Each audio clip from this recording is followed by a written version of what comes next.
Hello, welcome to TidyX episode 111. TidyX is a screencast where we explain how our code works. My name is Ellis Hughes. You can find me on Twitter at Ellis_Hughes. And my name's Patrick Ford. You can find me on Twitter at OSPPatrick. And as you can see, we have a guest. Haha. And who is this guest? My name's Nate Latshaw. You can find me on Twitter at Nate Latshaw. There you go. Right. So we are thrilled to have Nate joining us this episode. We saw some analysis that he was doing on Twitter, and we're like, oh my gosh, this is awesome. We need to have him on TidyX. Yeah, this is a great Twitter follow for cool, just UFC fight analysis, but also like just nice ways of presenting data to large populations of people at all kinds of different levels, because it's really kind of out there on Twitter for everybody. So we're super excited to talk through this code, and it has a unique wrinkle that we haven't talked about before in terms of coding package. So we're excited to talk about that. And as always with our guests, we'll go through a little bit of code, and then we'll kind of have we'll finish with a bit of a chat about Nate, and he can tell us his origin story, and we can go over all that cool stuff. Yeah, exactly. So I'm going to share the screen so that Nate and Patrick can see what we're talking about here. And then we will get on our merry way. So, Nate, you created this visualization. Let me just drag this over to the right. This visualization, I swear I can talk. Do you have anything you want to call attention to it before we go into explaining the code? Just generally, I've built some code that creates this visualization as a way to just kind of overview an MMA fighter's career. So this is looking at their entire professional MMA career across a bunch of different dimensions and a couple different types of visualization to kind of hopefully be an informative and visually appealing way to summarize a fighter's body of work. Yeah, I thought it was really cool, and I saw this, I was immediately sucked in, and so I think this is a really good balance of detail, but also providing a good big picture. So let's drag that off to the side because we'll be creating that. Why don't you take us through your code now? Sure. So right off the bat, I think we're going to get into that wrinkle that maybe you guys haven't talked about as much on this show. A lot of our users stick to the tidyverse, I believe, for data manipulation. I prefer data.table rather than dplyr. It's just a different package that allows you to manipulate data and data frames. Data.table sits on top of data frames. So every data table is a data frame. So if you want to call a data table, mess around with it, you can use data table functionality, but you can also use dplyr functionality and all of your typical data frame functions that you want. So it's kind of a flexible way to manipulate data. Yep. On top of that, we're going to do some plotting with ggplot. The scales package, I think, to help label some of the labels in the plots, ggpub_r to kind of combine our plots into one figure. Our color brewer just to get some colors that I just prefer, and then ggdark to make it a dark theme. Awesome. Sounds great. All right. Now where do we go from here after I run all this code? And don't forget to run it, because I definitely don't forget to run code ever. Yep. So now we're going to read in a data table using fread. That's how we read in CSVs as a data table. So we have a data table that has a bunch of MMA fighters and their professional MMA careers. And it has all of the fights throughout their careers, the fight outcomes, things like that. You see we have 5 fighters here. But for the purpose of the visualization, we're going to focus on one. So we're going to subset on Dustin Poirier now. In line 19 here, we see this is how we subset in data table. So you call your data table, and then you open up these square brackets. And inside those square brackets, that's where all the data table magic happens. That's where you get all of the efficiency gains that come from data table, right? So the first argument inside the square brackets allows you to subset the rows. So we're just going to subset where the column fighter name is equal to Dustin Poirier, and that will return all of his fights and exclude all the other fighters' fights. Sounds great. Yeah, I was just printing out the all careers DF is like 170, and then now if you look at the career DF, it's now down to 36, and so you can see how that's subset. Yeah. Great. And this is data I've collected off the internet. So it's a bit messy. So the first thing we're going to do is do some cleaning, which of course is everyone's favorite part of data analysis. So we're going to clean up the result column or the decision column. Basically, the outcome of the fight is in a column. It's a little bit messy. We're going to create a new column called result_clean. We're going to clean up that column. So just to briefly explain what's going on here, inside the square brackets, we're going to start using data table. We're going to grab all of the rows where the decision includes the word unanimous and does not include the word draw. So we're going to grab all unanimous decisions that aren't unanimous draws. And we're going to create a new column, result clean. And that colon equals is how you create a new column in data table. And we're going to set that to unanimous decision. So all of those rows will be set to unanimous decision, and all of the other rows will be NA. Just so everyone can see that. Yep. And then subsequently, we're just going to fill in all of the different possible results in a similar fashion. We're going to get split decisions, regular decisions, or decisions where we don't know if they're split or unanimous. We're going to get knockout submissions, draws, no contests, things like that. So one thing that I remember about data table is, I mean, as with most code, the order matters. And so keen observers may notice that we're not having like an out arrow where we're not doing like this, where we're not assigning back to career DF. And so this is a thing that when I've coded in data table, that was a thing that I thought was really cool and really powerful, because it's not a thing you see a ton of in R, is the writing over itself and not having to do the assignment to a new object or back to itself. So this is a thing when you're reading data table code to note that you could be manipulating it in place, but that also means you need to make sure that you run it from top to bottom and not jump around a lot, right? Right. Yep, that's correct. Cool. So now we've got this new result clean column in our data table. Now what? Yep. So we're going to use that column going forward in our figures. But next, we're going to remove no contest, just because we don't really necessarily care about them for the purpose of this visualization. And then we're going to aggregate Dustin Poirier's career across all the different outcomes that we want. So we're going to create a new data table. So we are assigning this to a new data table. So I said inside the square brackets, we were in data table. Before the comma, we're manipulating rows or subsetting rows. After the comma, we start manipulating or subsetting or creating new columns. So after the comma, we pass in a list to manipulate multiple columns. And the dot open parenthesis is shorthand for data table for a list, just a cleaner way to write it. So inside there, we're going to create a new column called fighter, where we're going to, it's going to be the name of the fighter, Dustin Poirier. We're going to create a new column called fights, which is going to be the number of fights or the number of rows in our data table. And .n is shorthand in data table to count the number of rows in the table. We're also going to create number of wins, losses, draws, and so on. So the rest of this seems like pretty standard, like R code, right? If you had a vector, or I mean, those that are used to tidyverse are used to like this referencing columns without putting quotes around it and whatnot. And so this is kind of a similar idea to that too, but we're working inside of a data table. Yep. So we've got that, and it looks like we've got a bunch of additional rows, but they're all doing the same thing. Yeah. Or similar outcome at least. Cool. So now we've got this add career DF. Yep. So we have a new data table. It's one row, and it just has all of the different aggregations that we did above. And we're going to fill any missing values with 0, just because it's possible, depending on the fighter, to get 0 over 0, and we want that to be set to 0 for the. So now we're going to set up just some parameters of the figures in the table that we saw up front.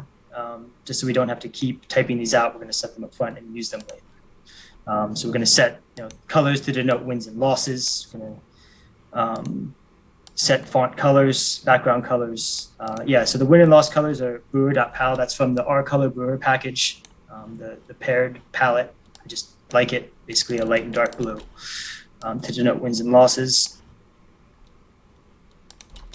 Font color white, background color black, just for the dark theme, and then a custom theme that mostly removes labels, since we're kind of combining 4 visualizations into a single figure. We don't want a lot of axes and all that stuff just cluttering everything up. So I tried to keep it very simple for each individual one, so that way it's digestible when you combine them.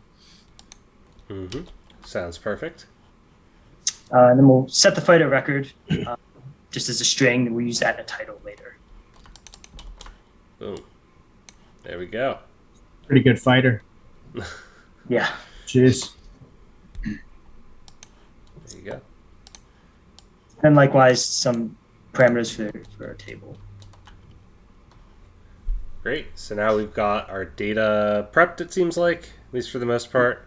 And then we've got some theming. So this is all of our plots and our tables, everything that we generate now, we'll be able to say, use this theme, and they should look pretty similar.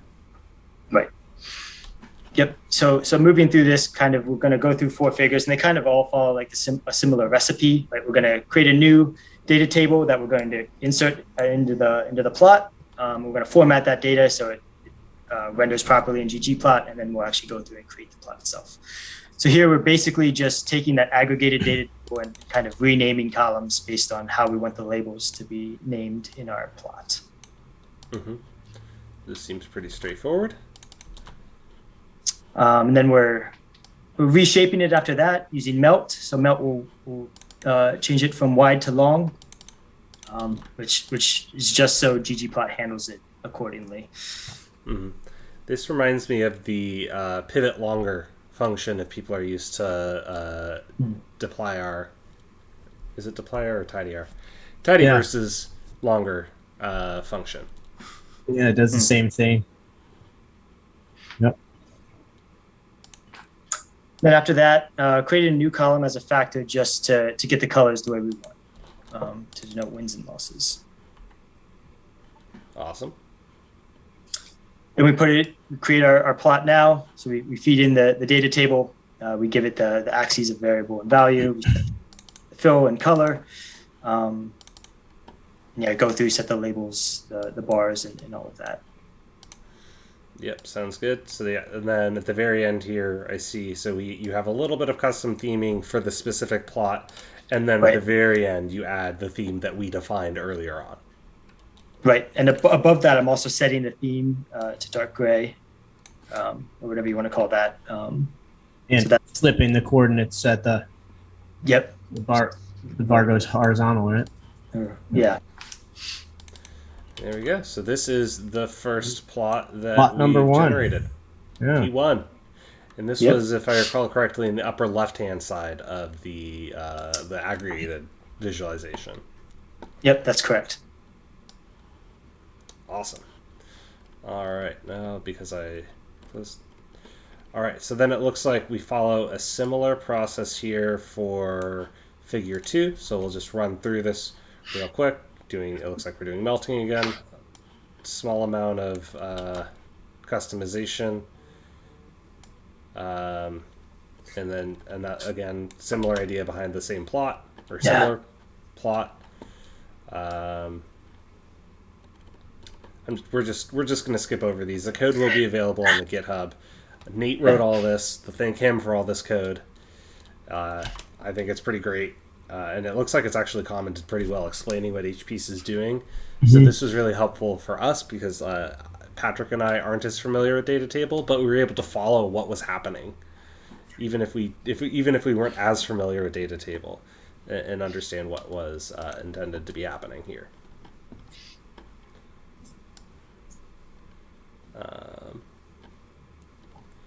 And then here is the table that exists. So we'll skip over that. We've talked a little bit about GG text table from ggpubr in the past, so we're not going to go over that again. And so now we've got all our plots and images together. Now what are we doing? Yep, so now we're going to combine them into a single figure using ggarrange from ggpubr. So inside there, we just list the 4 figures sequentially, put it into 2 rows, 2 columns, customize the heights and widths a little bit. and set the background color. And then we have our combined figure.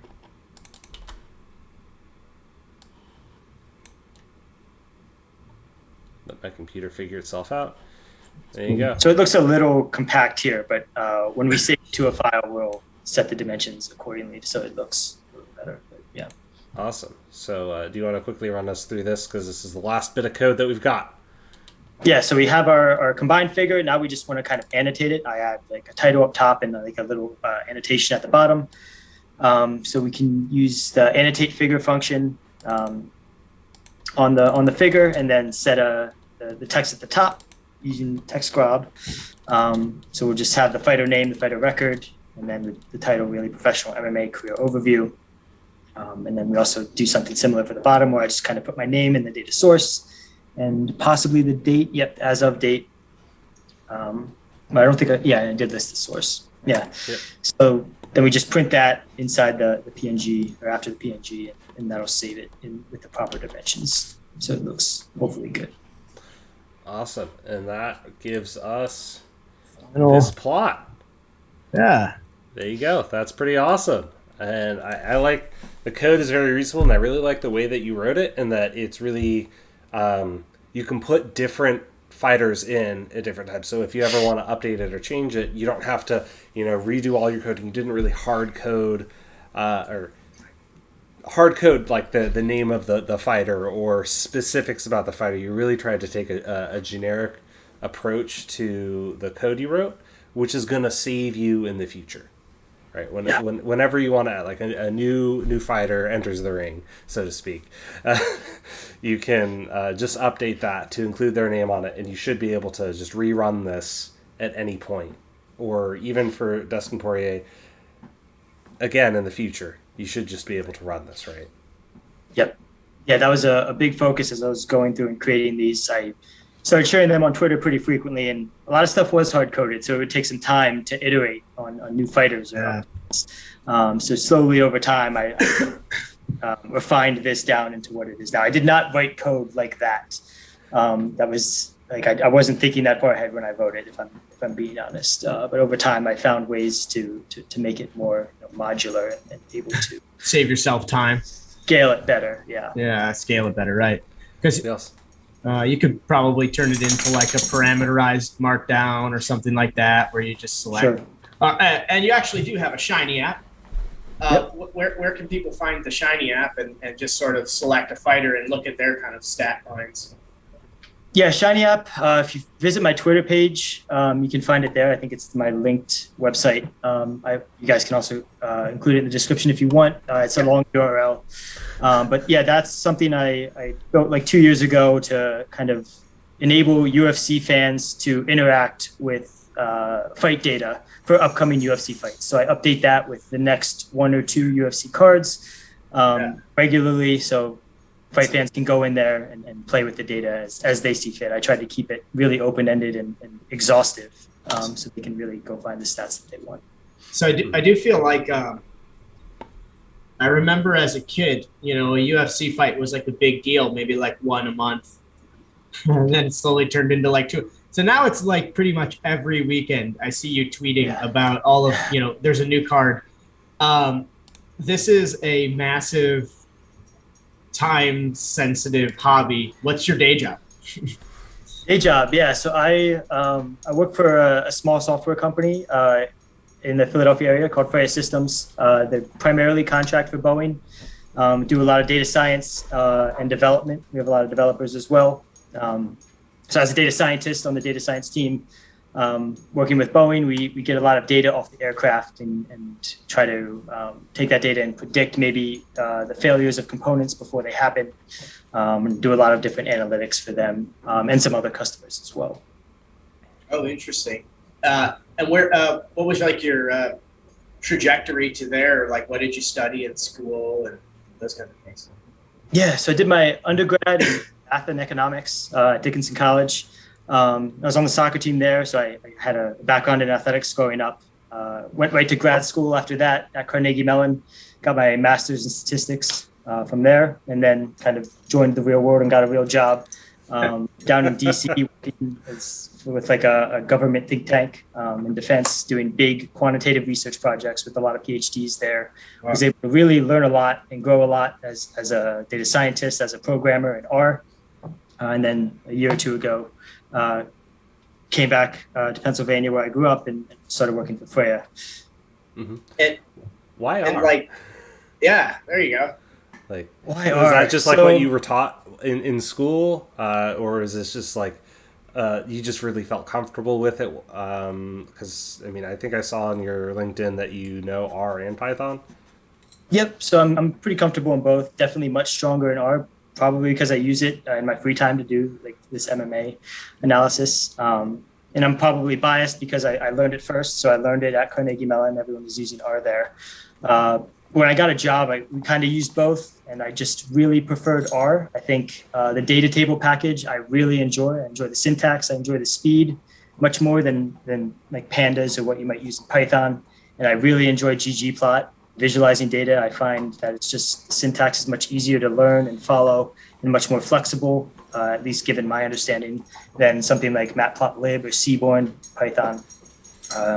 And then as I've continued to learn more about both R and Python, I just really continue to gravitate more and more towards R as I learn about things like Shiny and Quarto, and even though Quarto is R and Python, but R Markdown and all of the fancy tools that R has that I really enjoy. And so when you're sitting down to do this and pick up a side hobby, there's lots of people on Twitter. There's tons of people doing basketball analysis, football analysis. You're really like the only guy doing UFC analysis. Why UFC analysis? Do you like other sports? Is it just, like, well, how'd you land on this? Because now you're having to do several fights every weekend. So it's really... Yeah. So I'm a huge sports fan. As you can see behind me, like, I don't think there's any UFC back there. It's all basketball. Big fan of basketball, soccer, football, most sports I follow, have a team, really enjoy. When I got my first job after grad school, I was done as an athlete, but I still had a big passion for athletics and wanted to contribute to this sports analytics space. So I started using my free time to look into, what were people doing. I started looking into some papers, trying to reproduce code. I think Von Yurko, who did the NFL War paper. Yeah, with the NFL scrape bar, the first iteration. Yeah. He had some code in GitHub, so I went through and I reproduced all of that. I dipped my toe into some NBA stuff, some fantasy sports stuff for the NBA, and just continued to learn about what was being done and noticed that there's a lot of people doing really cool NBA stuff. There's a lot of people doing really cool NFL stuff. Likewise for soccer. But when I looked at the other sport I follow closely, which is MMA, I didn't see as many people doing things. I found maybe one account on Twitter who was doing UFC stats, and then like one book, I think called Fightnomics. So I read that, got really inspired, and started dipping my toe in this space, and it kind of just spiraled almost out of control. But at this point, I've solely focused on the UFC for the past 2 years. No like boxing or other fighting stuff, just UFC, right? Yeah. So the UFCstats.com has all of the publicly available UFC data, so you can go and collect it for yourself and start your own analysis there. So that's where I started, and continue to grow it out from there. That's awesome. So you've done a ton of work on this and put in a ton of time, and it's really impressive, and it's all like free and in the public space. Ellis has done a ton of work free and in the public space. I've done a ton of work free in the public space, and that's the thing that I always tell everybody is like, literally, if you do anything, just do it for free, and someone will want to speak to you eventually. Like, what advice do you have, to maybe kids getting out of college and looking to do what you do, be like Nate? What advice do I have? So I guess starting at the beginning, you probably if you want to contribute to the sports analytics space, you probably want to pick up a programming language. I'd recommend R, also Python. If you know one of them, I don't think you need to learn the other. I'd suggest being really good at one rather than average at both. So once you know a programming language, I guess pick your favorite sport, find something you're passionate about. Because as you mentioned, if you're doing something that's time consuming in your free time, and it's free, so you're not making any money off of it, you need to have kind of an internal drive to keep that going on nights where you'd rather watch TV or do something else. So find a question or a topic or a sport that you're really passionate about, and then just focus on that, and keep making little improvements to whatever you're doing each day or each week, and just keep going from there, and share your work to others. Keep it free. Try not to monetize it, because I think you'll really limit your reach. I think you can do a lot on social media and in the public space nowadays. What would you say your time investment is each week on this? Yeah, it varies. So there's a couple of different efforts, right? There's just keeping the lights on, right? Keeping the app up to date, keeping kind of my regularly scheduled like Twitter posts. I've trimmed that down to maybe a couple hours a week, probably. And then beyond that, it really is dependent on how much extra time I want to put into it, and what is basically how inspired I am at what I'm currently working on beyond just keeping the lights on. So that varies week to week. Some weeks I'm pretty useless outside of just keeping the lights on. Other weeks I'm spending all night, every night, 7 days a week, grinding towards something that I'm excited about that's new. That's awesome. And I guess last question is, what do we got this weekend? Like, what's the card? Like, give me who are you watching someone? Is there a big fight coming up this weekend or next? And you're like, oh man, I can't wait to get into this one. And I like this fighter over this fighter. So a lot of people ask me this question or a similar question. I don't do a whole lot of like matchup analysis, like specifically deep diving the stats on these guys. I try to take a more like macro look at the sport, while providing, maybe micro level tools for users, if that makes sense. I still do some matchup analysis, and I create a lot of matchup figures. But this weekend we have a card in London, bunch of European fighters on it. A lot of big names. Paddy is fighting. I'm not sure how big of UFC fans you guys are, but that sounds like an Irish person. He's Paddy? I think he is. Yeah. He's a spectacle. Yeah, you got him. I think he's pretty popular. Makes a lot of noise. All right. He's winning.